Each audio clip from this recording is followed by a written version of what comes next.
चलो भाई। So last class में हम लोगों ने capital D and capital L सीखा था इन केस ऑफ कार्बोहाइड्रेट कैसे होता है, याद है ना सबको? हाँ, अमीनो एसिड का भी हमने देखा था, और दूसरा कौन सा?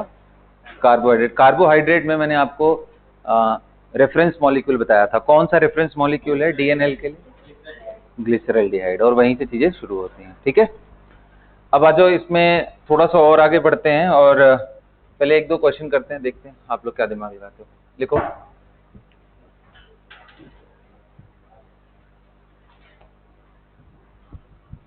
आइडेंटिफाई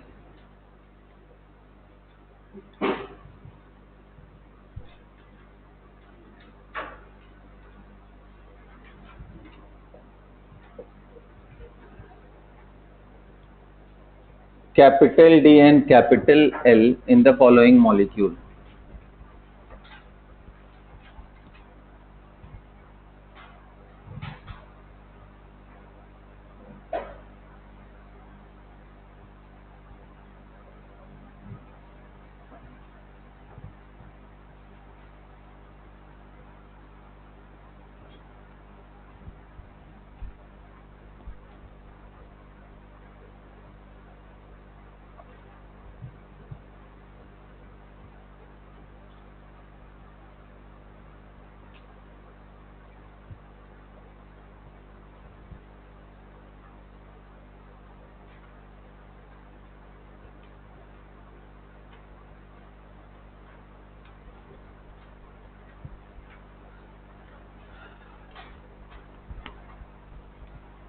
चलिए आइडेंटिफाई करिए।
हाँ जी, कर लिया सबने? क्या आया बताइए? तीनों का क्या आ रहा है? आइए चलिए देखते हैं। सबसे पहले कितने लोगों को ये समझ आया कि सर ये केस जो मैंने बना करके दिया है आपको, इसमें CHO नीचे कर रखा है। तो एक्चुअल जब हम लोग कार्बोहाइड्रेट का कैपिटल D कैपिटल L करते हैं तो CHO कहाँ रहना चाहिए? सबसे ऊपर। तो अब ध्यान रखना, हमें बिना कॉन्फ़िगरेशन इधर उधर हिलाए हुए इस मॉलिक्यूल को इस तरीके से प्लेस करना है कि ऊपर आ जाए। और एक बात बताऊं, आप इस पूरे मॉलिक्यूल को ऐसे पकड़ के ऐसे कर दोगे तो कॉन्फ़िगरेशन वगैरह में कोई चेंजेस नहीं आएंगे। और ध्यान रखना, ये बॉन्ड्स ऊपर की तरफ है, ये बॉन्ड ऊपर की तरफ। 3D बना लोगे तो और क्लैरिटी आ जाएगा। अब क्या करो, यहाँ पॉइंट ले लो, इसके अबाउट 180 डिग्री घुमा देंगे। तो जब घुमाओगे तो इसका अरेंजमेंट क्या आएगा, ध्यान रखना, ऐसे आएगा, इज़न्ट इट? CHO ऊपर चला जाएगा बेटा और ये अंदर ही रहेगा। ये दोनों देखो बाहर ही रहेंगे। ये ऐसे करके गया तो OH लेफ्ट में हो जाएगा। सबको क्लियर है भाई? मैं ऐसे पकड़ के कर रहा हूं तो ये वाला H राइट में और OH लेफ्ट में आ जाएगा। बोलो, अरे यार 180 डिग्री घुमाओ ना इसके बाद। सो ये जो ऐसे 180 डिग्री घूमने के बाद इधर आ जाएगा। जो लेफ्ट है वो राइट है, जो नीचे है वो ऊपर चला जाएगा। बस ऐसे ही होगा ना।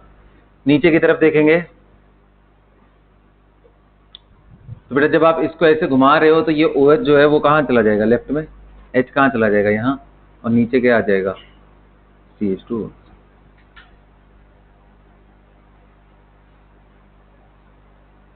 क्लियर ना? बोलिए, सबको क्लैरिटी है?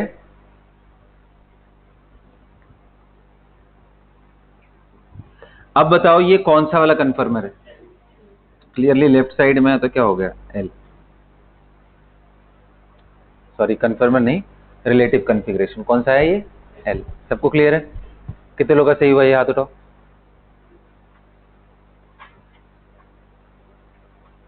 क्या चल रहा है ये सब? स्टीरियो आइसोमर की प्रैक्टिस नहीं किया है क्या अभी तक तुम लोगों ने? GOC कंप्लीट हो गया ना? बोलो। तो आज से होमवर्क में स्टीरियो आइसोमर स्टार्ट है ना? किसके बाबू? ऐसे वाला प्लेन ले लें। इसके अबाउट रोटेट करोगे तो तुम्हारा ओरिएंटेशन गड़बड़ हो जाएगा, फिर वो फिशर प्रोजेक्शन में नहीं आ पाएगा। क्योंकि अगर आप इसके अबाउट ऐसे करके अगर 180 डिग्री रोटेट करते हो तो आप ध्यान से देखो, 3D वाला ही बनाओगे तो जो अंदर है वो कहां आ जाएगा? ऊपर, बाहर। और फिशर प्रोजेक्शन में ऊपर वाला कहां रहना चाहिए? तो फिर आपको फिर घुमाना पड़ेगा। बोलो भाई, समझ आ रहा है? तो ये बेसिकली 180 डिग्री करने पे ऐसा आ जाएगा। ध्यान से देखो।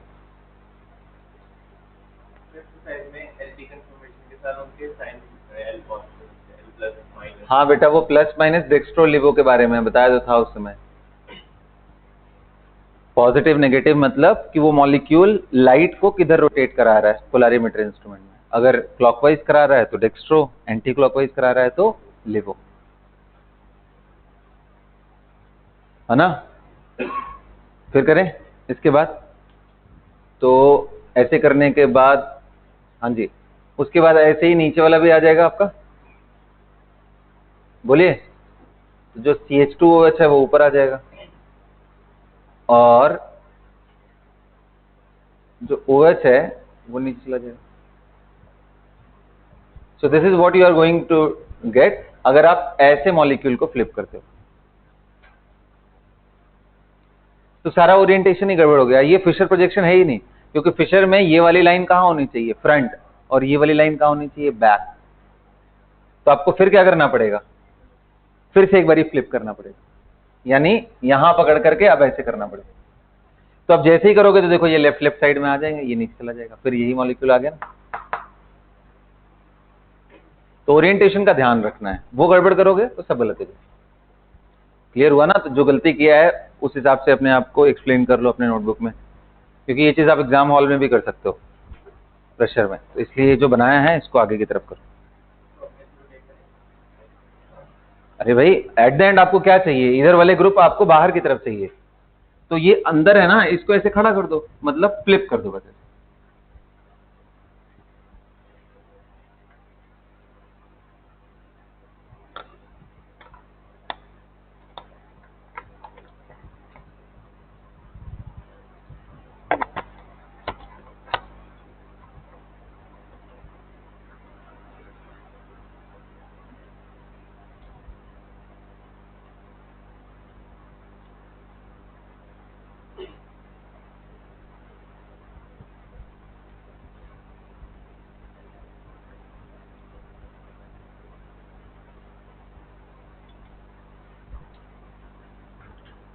है क्लैरिटी सबको भाई? चलें आगे बढ़े।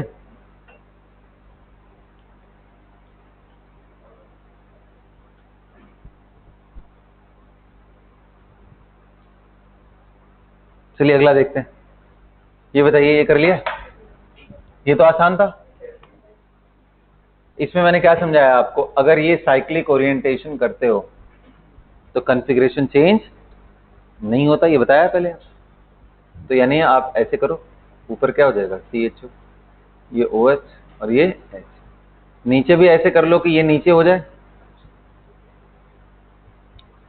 तो OH कहाँ आ गया, राइट, H है। कौन सा फॉर्म है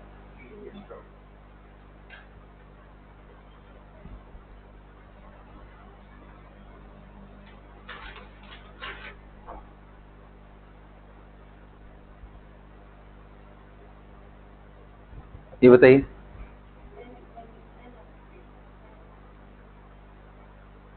कौन सा फॉर्म आएगा? तो अब क्या करना है, सबसे पहले क्या मैंने समझाया था कि भाई इसको यहां तक लेके आओ,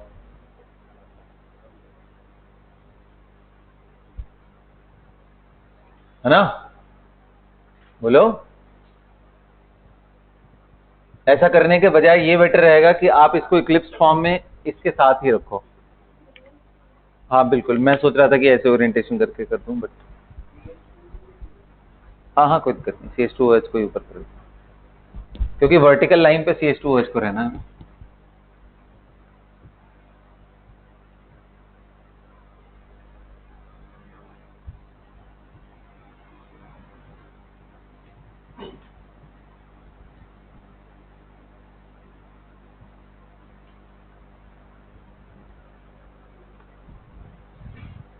इसको इधर करिए, तो क्या बन जाएगा इक्लिप्स फॉर्म में, CHO HNOH और इधर वाला OH नीचे चला गया।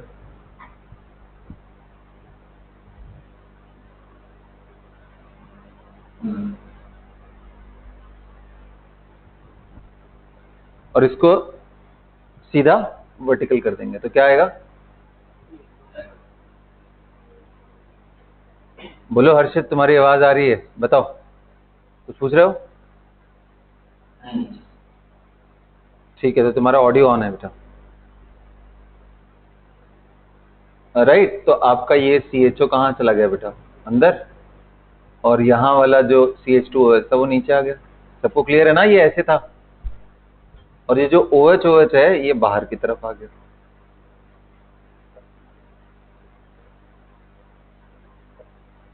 बस अब इसका नॉर्मल फिशर प्रोजेक्शन फॉर्म यही होता ही है, हमें यही तो इंश्योर करना है।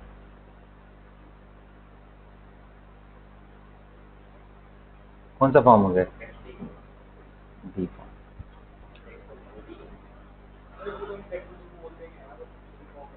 Capital D and capital L का कोई लेना देना नहीं है डेक्स्ट्रोलिवो से, ये एक रिलेटिव सिर्फ चीज है।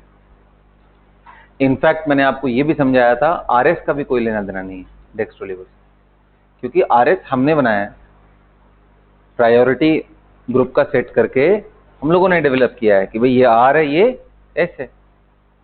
बट लाइट तो अपने ग्रुप के ओरिएंटेशन के हिसाब से जाएगा, वो कैसे जाता है, वो प्रॉपर्टी लाइट की और एटम मॉलिक्यूल की है, वो हमें नहीं मालूम। तो अगर आपको डेक्स्ट्रोलिवो पता करना है तो सिर्फ तरीका एक है, वो कंपाउंड लो और आप उसको सॉल्यूशन बनाओ, पोलरिमीटर इंस्ट्रूमेंट में रखो और फिर वहां से मेजर करो कि देखो किस साइड में वो रोटेट करा रहा है। There is no other way out for this. Understood? सबको क्लियर है? चलिए आगे बढ़ते हैं। नोट कर लो उसको, क्वेश्चन लिखो, क्वेश्चन लिखो, उसको नोट करते रहना। आइडेंटिफाई द फॉलोइंग,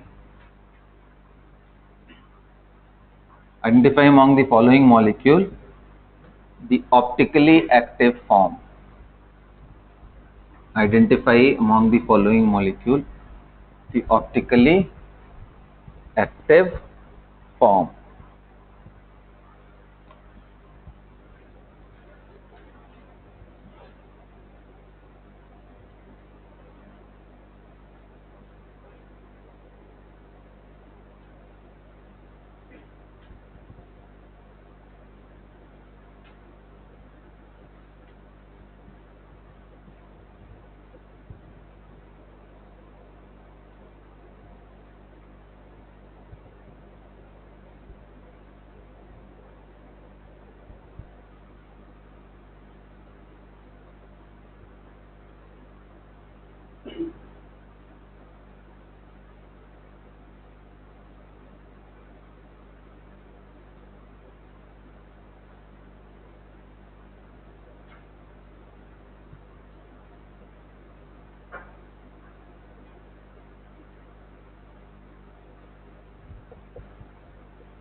चलिए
हाइड्रोजन जिस भी जगह पे है वहां पे वेल प्लेस्ड है, उसमें कहीं कोई कंफ्यूजन नहीं है।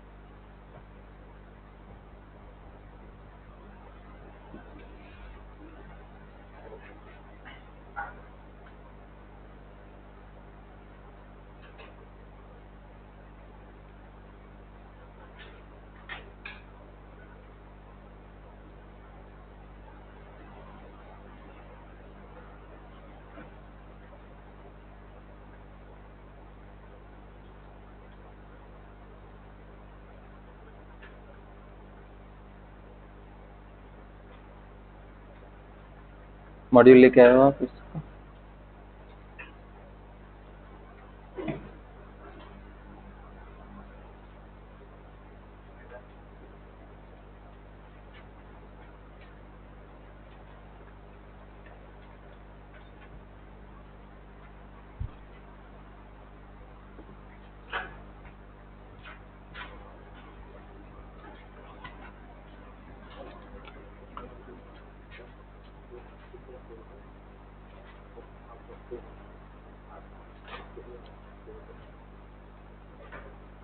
साइक्लोहेक्सेन के केस में हमने मोस्ट स्टेबल कन्फर्मर ड्रॉ करना सीख लिया है। कर लिया है ना?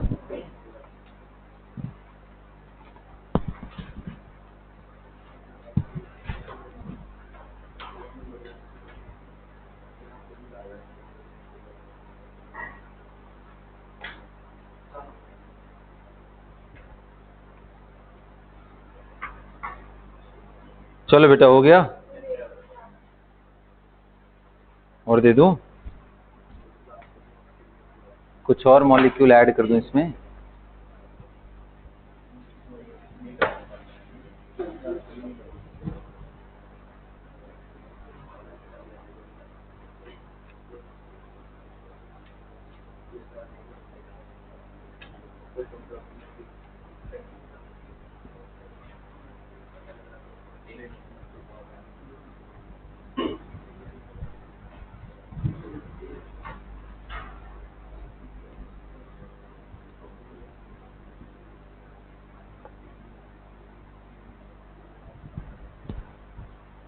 चलिए बताइए, फर्स्ट वाले केस में क्या था?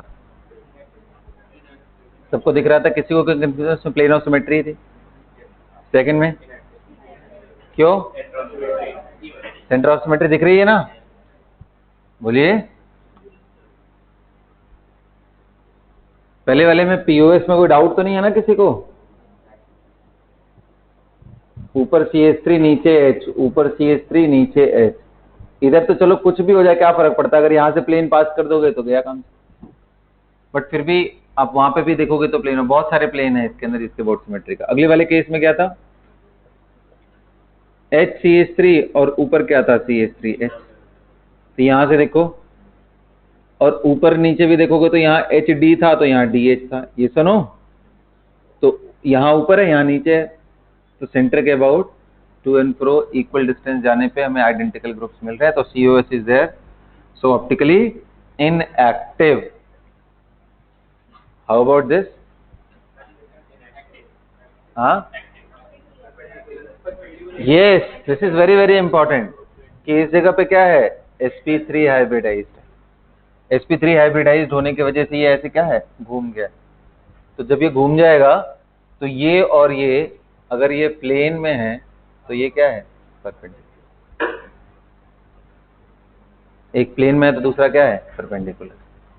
ठीक है, ये बताइए, तो ये ऑप्टिकली एक्टिव है बेटा।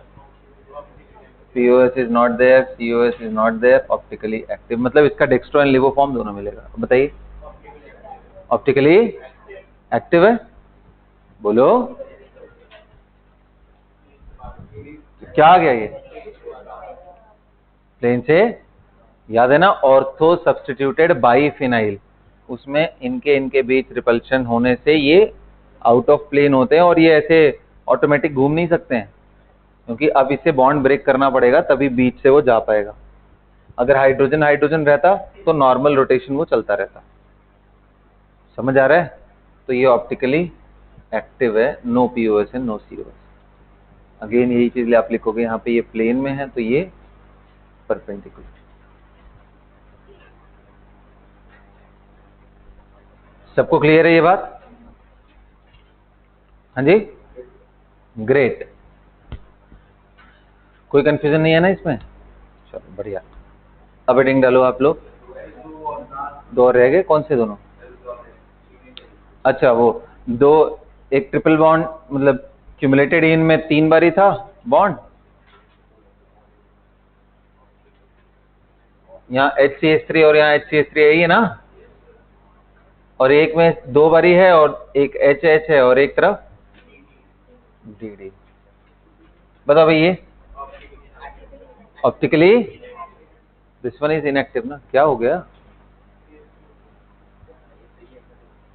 ऑप्टिकली इनएक्टिव है ना, क्योंकि ये ग्रुप ये ग्रुप ये ग्रुप ये ग्रुप चारों एक प्लेन में है, all 4 groups are in plane.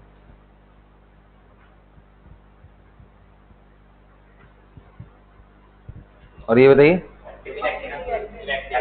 Optically inactive. Active क्यों हो रहा है? प्लेन के बाहर है तो, यार कैसी बात कर रहे, ये दोनों ऐसे है भी तो यहां से प्लेन पास करोगे, ये परपेंडिकुलर है, इसको लेते हुए चले जाओगे तो ये ऊपर नीचे वाला ढकलेगा ना। एक कार्बन से तो दोनों ग्रुप अलग अलग होने चाहिए। क्लियर हो रहा है ना, कोई कंफ्यूजन तो नहीं है? चलो बहुत बढ़िया।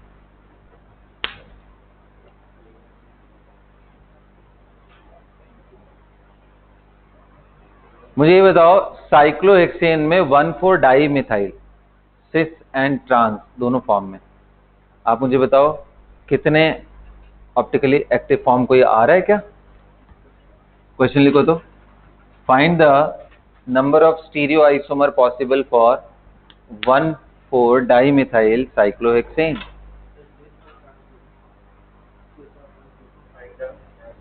Total number of stereo isomer possible for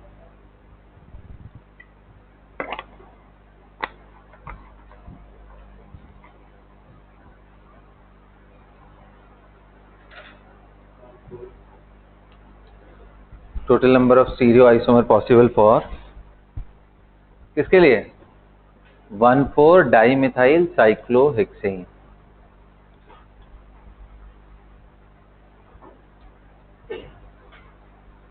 one four dimethyl cyclohexane.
हो गया बेटा?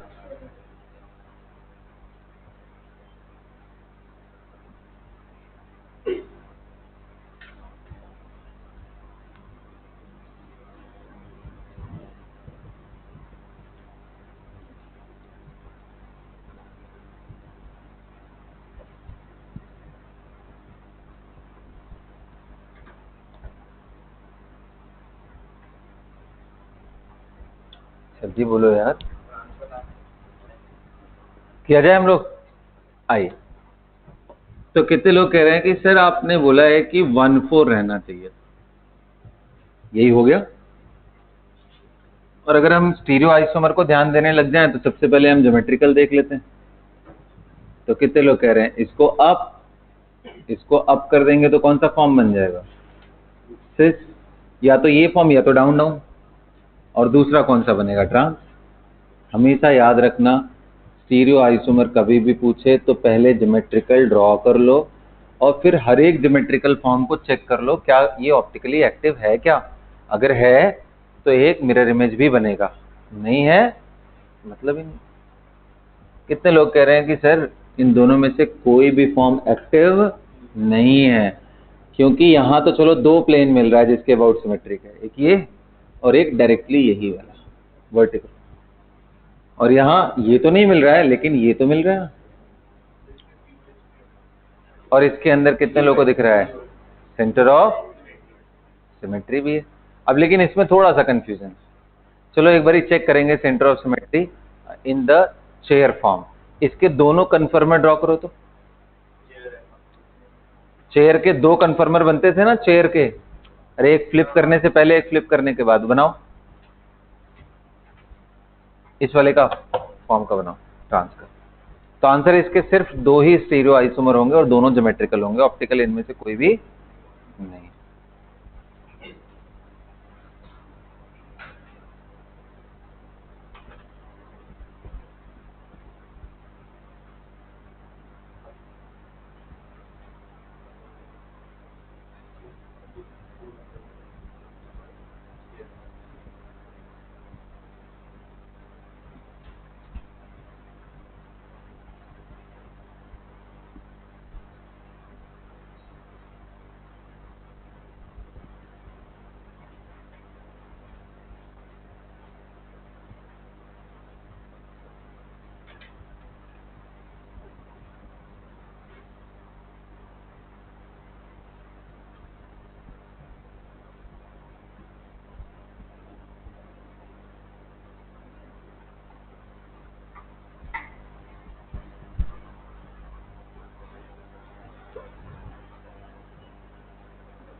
कर लिया भाई?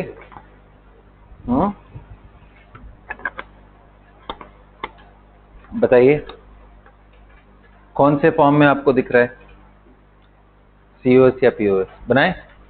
आइए इसका बना लेते हैं सबसे पहले। दोनों एक तरफ है,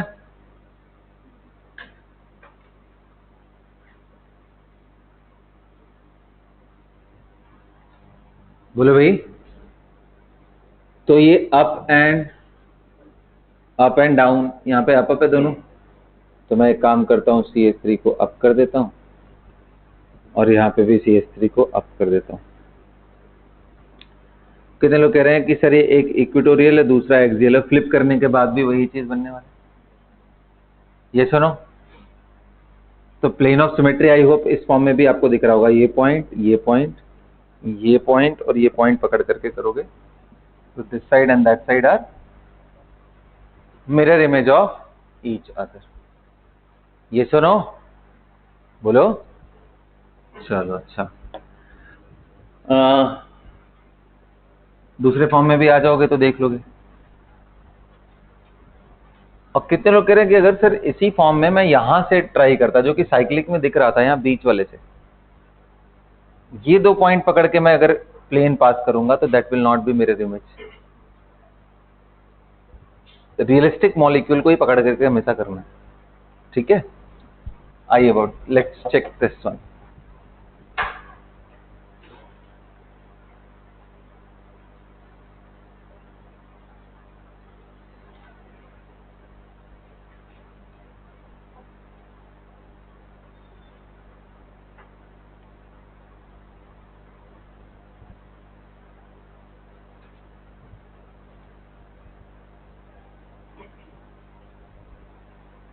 बोलिए कहां जा रहा है ये?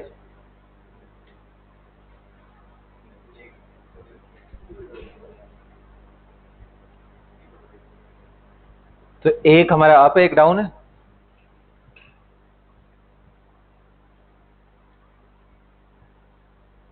Now do we have centre of symmetry? Yes we have. इसका दूसरा फॉर्म बनाते हैं फ्लिप करके।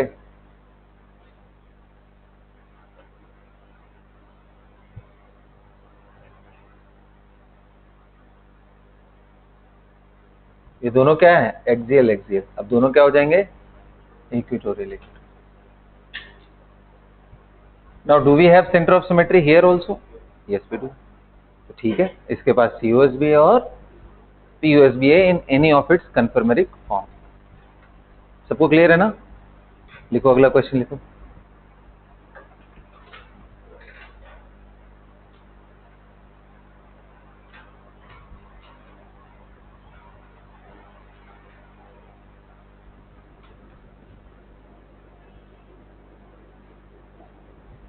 लिखो C4H10 आपको मालूम है किसका फॉर्मूला है? भाई ब्यूटेन होगा, आइसोब्यूटेन होगा, मतलब एन ब्यूटेन एंड आइसोब्यूटेन दोनों का हो सकता है। बोलिए। तो आपसे एक क्वेश्चन है कि C4H10 का अगर हम मोनोक्लोरिनेशन करा लें और यहां मैं लिखूं X फ्रैक्शंस मिल रहे हैं। X फ्रैक्शंस का मतलब जितने आपको मॉलिक्यूल यहां पे मिल रहे हैं उनमें इतने डिफरेंट बॉइलिंग पॉइंट्स मिल रहे हैं। बात समझना, ये एक्स फ्रैक्शंस का मतलब क्या है? जब हम फ्रैक्शनल डिस्टिलेशन करा रहे होते हैं तो ये क्वेश्चन आता है कि भाई किस किस टेम्परेचर पे आपको सेपरेशन करने के लिए अलग अलग फॉर्म्स मिल रहे हैं। तो जब भी ऐसा वर्ड लिखा हो एक्स फ्रैक्शंस, तो आप ये समझ लो कि x different boiling points are achieved. समझ गए?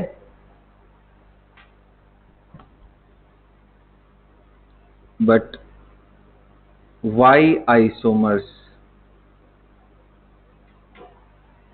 Then find x and y. Go ahead.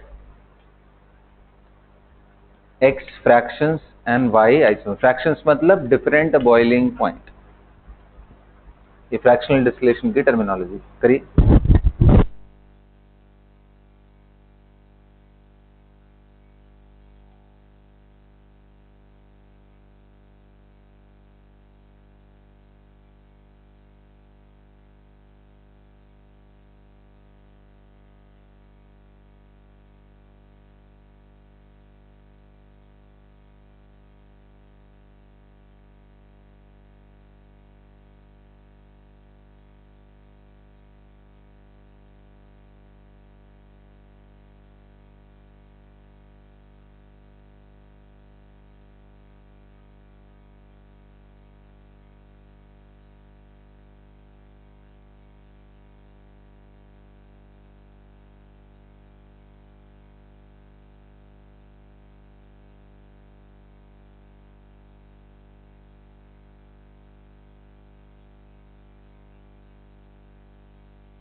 क्या है आंसर भाई?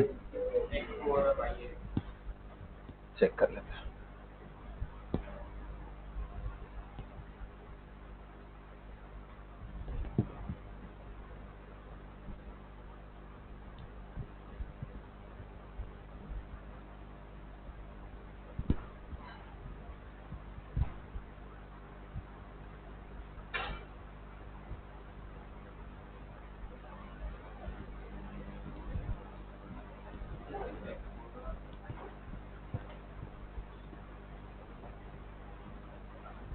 किया जाए बेटा?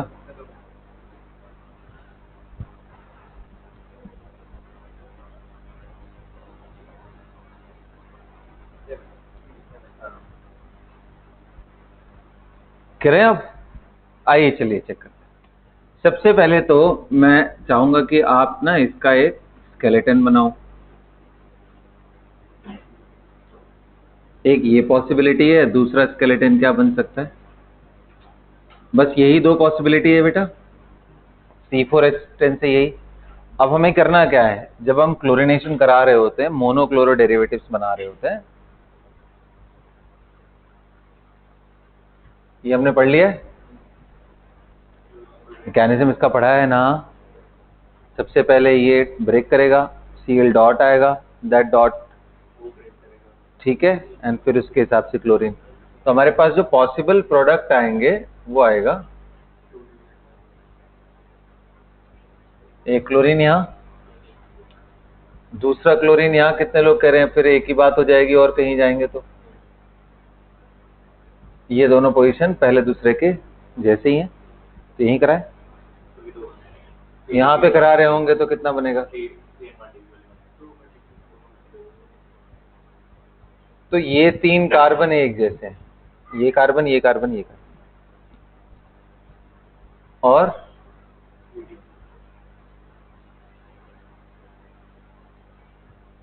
यही है ना? बोलिए भाई। तो ये दोनों देख लो एंड ये दोनों देख लो। तो फ्रैक्शंस कभी भी वर्ड आए तो हमें ऑप्टिकली एक्टिव फॉर्म चेक नहीं करना होता है। डेक्स्ट्रो लिवो दोनों को एक ही समझना पड़ता है, क्योंकि डेक्स्ट्रो एंड लिवो दोनों का बॉइलिंग पॉइंट से। इनैंशियोमेरिक पेयर को आप एक यूनिट मानोगे, one fraction. They will boil at same temperature, yes और नो? तो अभी हमने वैसे भी नहीं देखा है भाई। ज्योमेट्रिकल तो इसमें कहीं भी एग्जिस्ट नहीं करेगा ना, ओपन चेन में बिना डबल बॉन्ड के ज्योमेट्रिकल आइसोमेरिज्म आएगा ही नहीं।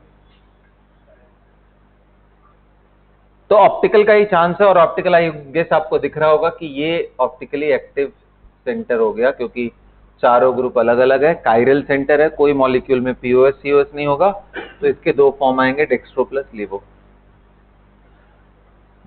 इसके अलावा ना तो ये एक्टिव है ना तो ये एक्टिव है, तो आंसर एक्स का कितना होगा? 4, एंड वाई का कितना होगा? 5, and that's it.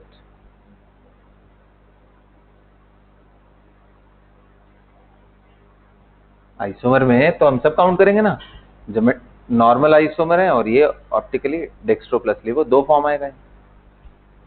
Anyone who got it correct? चलो ठीक है, अगला क्वेश्चन देता हूं, लिखो।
कर लिया सबने?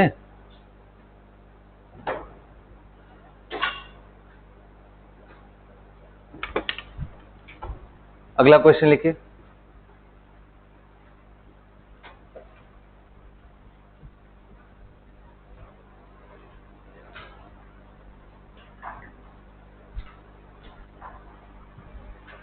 मिटा दूं?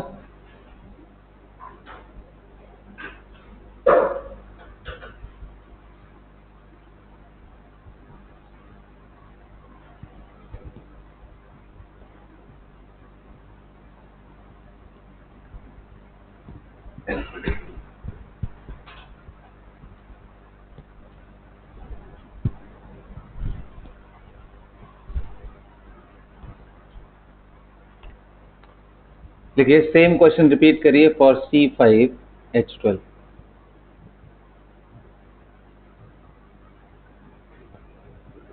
X fractions, Y isomers।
कर लिया बेटा?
क्या है आंसर?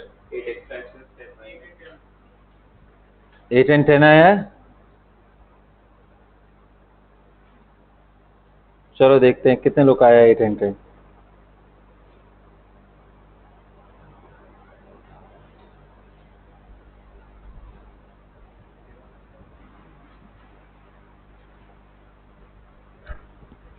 कितने लोग आया 8 and 10? हाथ तो आइए देखते हैं C5H12 का। देखिए ध्यान से, 5 कार्बन मतलब डिग्री ऑफ कॉन्सेंट्रेशन 0, तो इसके ये एक बनेगा, ये बनेगा एंड एक फॉर्म ये बनेगा। सबको क्लियर है? मोनोक्लोरो डेरिवेटिव का बात आया तो क्लोरीन एक यहाँ लगेगा, यहाँ लगेगा, यहाँ लगेगा, 3 बनेंगे मोनोक्लोरो डेरिवेटिव। यहाँ 4 बनेंगे, यहाँ कितना बनेगा? सिर्फ 1, क्योंकि ये चारों पोजीशन आइडेंटिकल। तो कितने आए आंसर? यहाँ से 3, यहाँ से 4, यहाँ से 1, टोटल 8 फ्रैक्शन। क्योंकि ऐसा करने में मैंने स्टीरियो ध्यान, लेकिन यहां करूंगा तो स्टीरियो बनेगा, यहां करूंगा तो नहीं बनेगा। स्टार लगा दे रहा हूं। यहां करूंगा तो स्टीरियो बन जाएगा। करके देखो, दिखा दे रहा हूं भाई।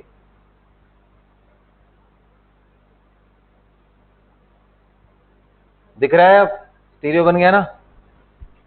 बोलो इंटरेस्टिंग है। लगा यहां बन, यहां गया। आप यहां ध्यान दे रहे होगे तो आपको दिखेगा भी नहीं। तो डेक्स्ट्रो प्लस लिवो, समझ गए? यहां लगाओगे तो कोई फायदा नहीं, बगल वाले में लगाओगे तो फिर बन जाएगा।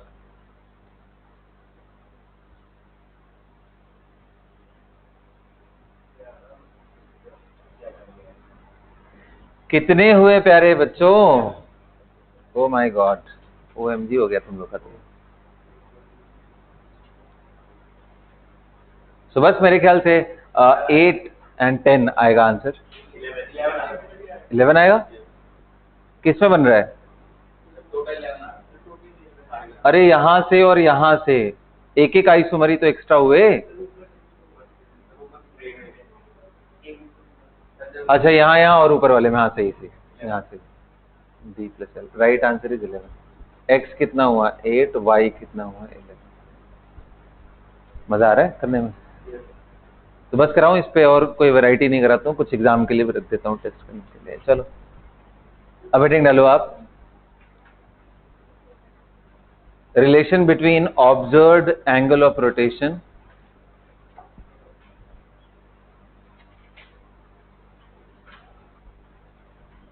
relation between observed angle of rotation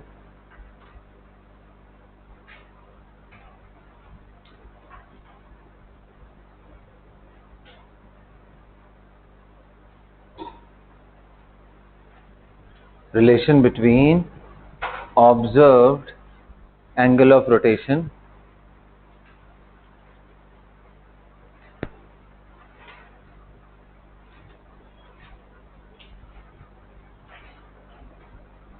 and specific angle of rotation for optically active molecule.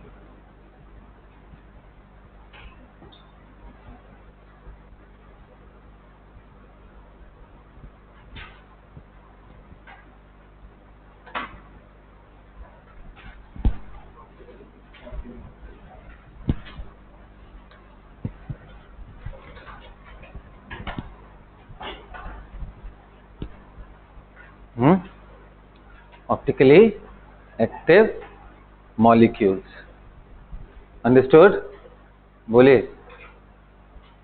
तो अब थोड़ा सा देखेंगे हम लोग ध्यान से, फटाफट इसके बारे में करते भी हैं हम लोग। तो बेटा सबसे इम्पोर्टेंट है कि ये जरूरत क्यों पड़ा इस चीज का। तो देखो,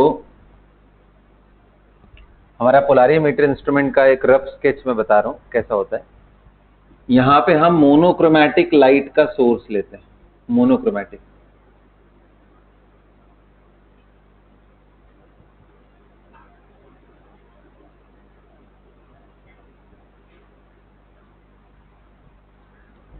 चाहे वो मोनोक्रोमैटिक हो चाहे जैसा भी हो, बट ऑक्सिलेशंस उसके हर डायरेक्शन में होता है। इसी को अगर हम लोग बीच में एक प्रिज्म रख ले, यानी पोलराइज करने के लिए, जिसको हम क्या बोलते हैं, निकोल प्रिज्म। तो ये जो इसके डायरेक्शन ऑफ ऑक्सिलेशंस है, ध्यान रखना, जैसे ये लाइट ऐसे जा रहा है तो इसके चारों तरफ इलेक्ट्रिक एंड मैग्नेटिक फील्ड क्या होते हैं, ऑक्सीलेट करते रहते हैं ना परपेंडिकुलर। तो उसी को पोलराइज करने की बात हो रही है। तो पोलराइज करने के बाद इसको बोलते हैं, ये जो लाइट यहां से निकल के आई, this is plane polarized light. This is plane polarized. और जब ये करते करते यहां हमने मान लो सॉल्यूशन रखने वाला सेटअप बना रखा है, यहाँ पे हमारा सॉल्यूशन है जिसको हमें टेस्ट करना है कि ऑप्टिकली एक्टिव है या नहीं। एक तो वो टेस्ट करना है, दूसरा एंगल कितना वो घूम रहा है उसके बाद। तो यहां से निकलने के बाद बेसिकली इस जगह पे ये लाइट अपने रेफरेंस मॉलिक्यूल से कभी इधर घूम जाता है तो कभी अपोजिट साइड में घूम जाता है। तो जिधर घूमा उसके हिसाब से या तो ये डेक्स्ट्रो होता है या तो लिवो। अगर क्लॉकवाइज घूम रहा है तो यहां से हम देख रहे होते हैं इसको। तो ये जो थीटा है यहां से, जो observed angle of rotation, theta को क्या बोलते हैं यहाँ पे, ऑब्जर्व्ड एंगल ऑफ रोटेशन, है ना। अब पूछा जाता है कि भाई ये किन किन फैक्टर्स पे डिपेंड करता है। What are the factors at which this observed angle of rotation depends. तो बहुत सारे, starting with the wavelength of the light used,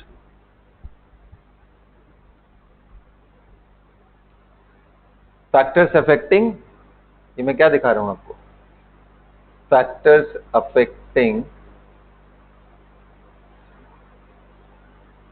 theta. सबसे पहला wavelength of the light used,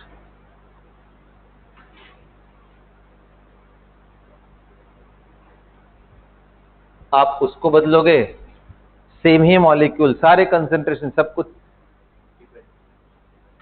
अरे बाबा, wavelength and frequency and speed are related, एक बोल दिया तो अंडरस्टूड, ठीक। दूसरा और क्या भाई, कंसेंट्रेशन ऑफ सॉल्यूशन।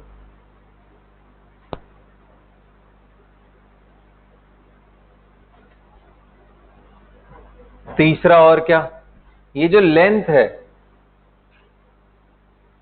कितना डिस्टेंस तक ये उसके कांटेक्ट में रह रहा है सॉल्यूशन के, यानी इसको बोलते हैं लेंथ ऑफ ट्यूब।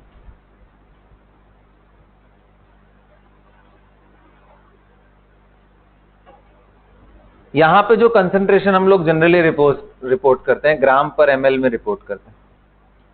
अभी तक जो भी कंसंट्रेशन टर्म पढ़ा है उनमें से ये कुछ भी नहीं है। सिमिलर टू स्ट्रेंथ बोल सकते हो, लेकिन स्ट्रेंथ में भी नीचे लीटर होता है, यहां क्या है, एमएल। और ये जो लेंथ हम ट्यूब का डिनोट करते हैं, कौन सा, पूरा पोलारिमीटर ट्यूब का नहीं, सॉल्यूशन ट्यूब जितने, वो डेसीमीटर में रखा जाता है। एंड जो चौथा है that is nature of groups attached in chiral molecule. क्योंकि भाई अगर मान लीजिए हमने सारी चीजें सेम कर दी, लैम्डा भी सेम कर दिया, of course number 5 is temperature.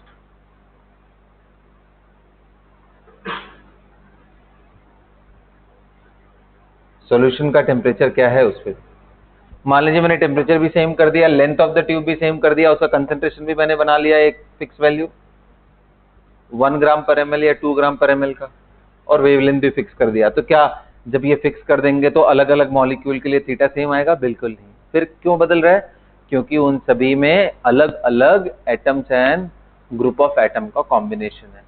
तो atom and group of atom बदलेगा तो भी थीटा बदल जाएगा। तो ये पैरामीटर्स है।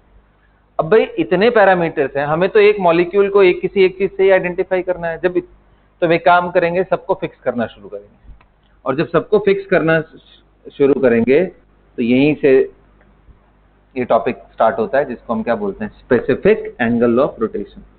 क्या बोलते हैं इसको? Specific angle of rotation. नाम में ही देखो क्लियर है। अब ये स्पेसिफिक वैल्यू होगी अलग अलग मॉलिक्यूल के लिए। अब इसके लिए क्या करना पड़ेगा? पहले तो आप लैम्डा फिक्स करो, टेम्परेचर फिक्स करो, ये मत बदलो। लेंथ ऑफ ये हो गया, एंड बाकी चीजों को वेरी करो। तो जो थीटा आएगा divided by L into C, where C is the concentration in gram per ml. This is how it is defined, specific angle of rotation and observed angle. ये ध्यान रखना, अगर टेम्परेचर एंड लैम्डा फिक्स है तो किसी दिए गए molecule के लिए ये वैल्यू फिक्स हो जाती है। Specific angle of rotation is a fixed value at a given temperature for a given wavelength for a given molecule. Note करो इतना, कहानी जल्दी नोट करो, फटाफट नोट करो।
कर लिया नोट भाई सबने?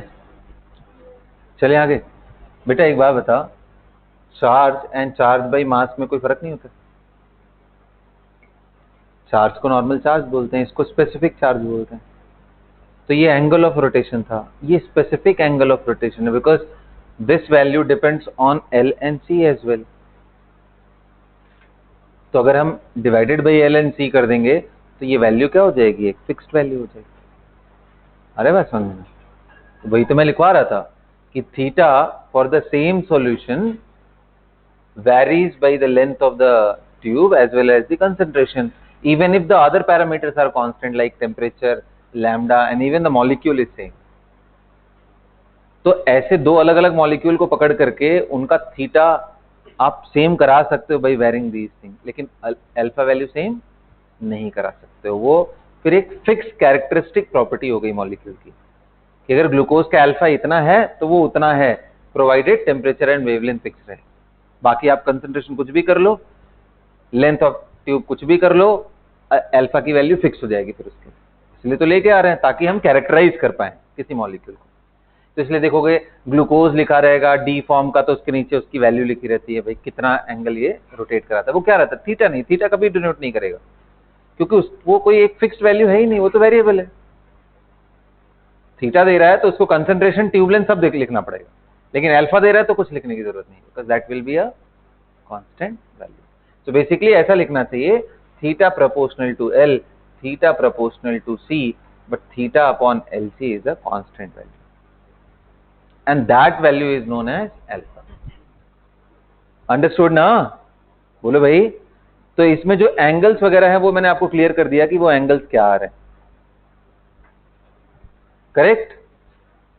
सो अब देखो इस पे बेस्ड एक आध बारी क्वेश्चन आता है इस तरह का, और करते हैं हम लोग उसको। जैसे होता क्या है, ध्यान से सुनना, ध्यान से सुनना।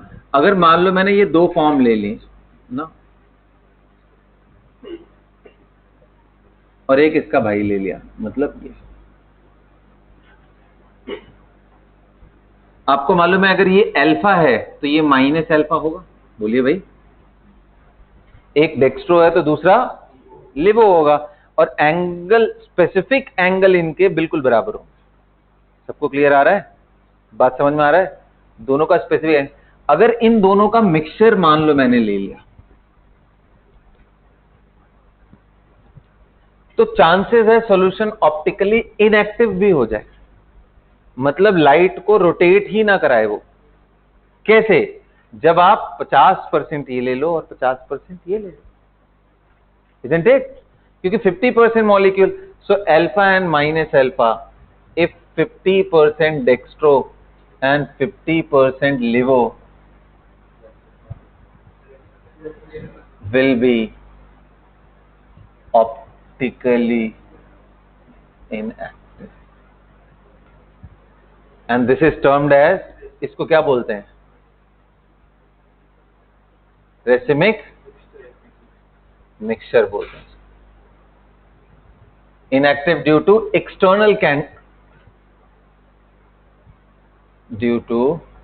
एक्सटर्नल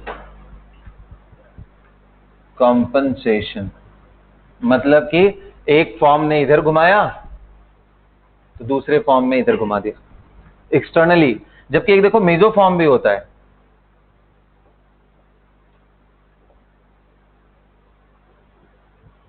तो एक इधर घुमा तो दूसरा इधर घुमाता है, इंटरनल कॉम्पनसेशन की वजह से होता है।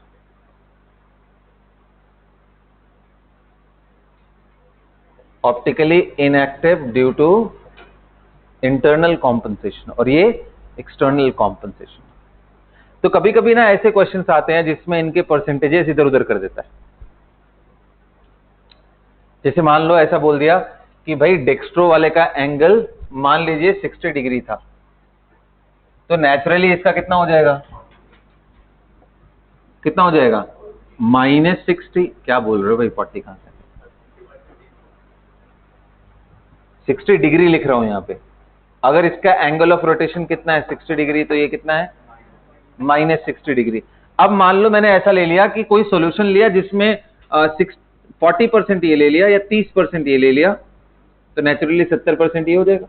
अब मैं पूछूंगा बताओ इस सॉल्यूशन का रोटेशन आएगा कितना, कितना आएगा? तो ये 30 लिया, ये 70 लिया, आखिर आने वाला कितना है? तो आप बोलोगे सर 30, अगर मैं 100 मॉलिक्यूल मान लूं, कॉम्पोजिशन ले लूं 100 मॉलिक्यूल का, तो उसमें 30 ये है, 70 ये है, तो 30 इसके 30 को तो गायब कर देगा, क्योंकि एक मॉलिक्यूल को खा जाएगा। तो 50% ही जो बचा वही आएगा वैल्यू का। तो अगर एक फॉर्म रहता, सिर्फ ये रहता 100%, तो -60 आता, बट अभी कितना है? ये सिर्फ 50% है सॉल्यूशन के अंदर एक्सेस में। अरे सॉरी, 50 कहां है, 40% है। तो अब कितना आएगा? जितना वैल्यू आना चाहिए उसका 40% आएगा। तो इसका एक फॉर्मूला होता है optical purity in case of mixture. मिटा दो ना ये सब, ये तो मिटा दूं।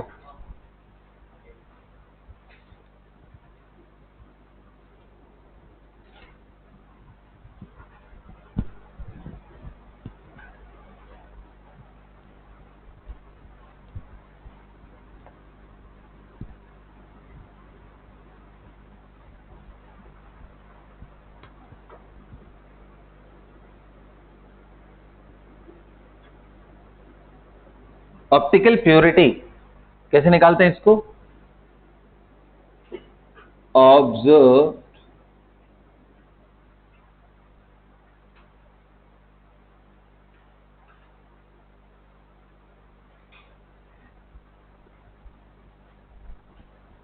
ऐसे कर लेते हैं।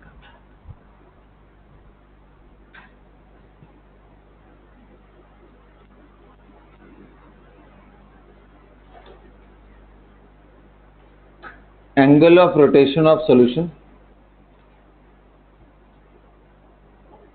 Divided by angle of rotation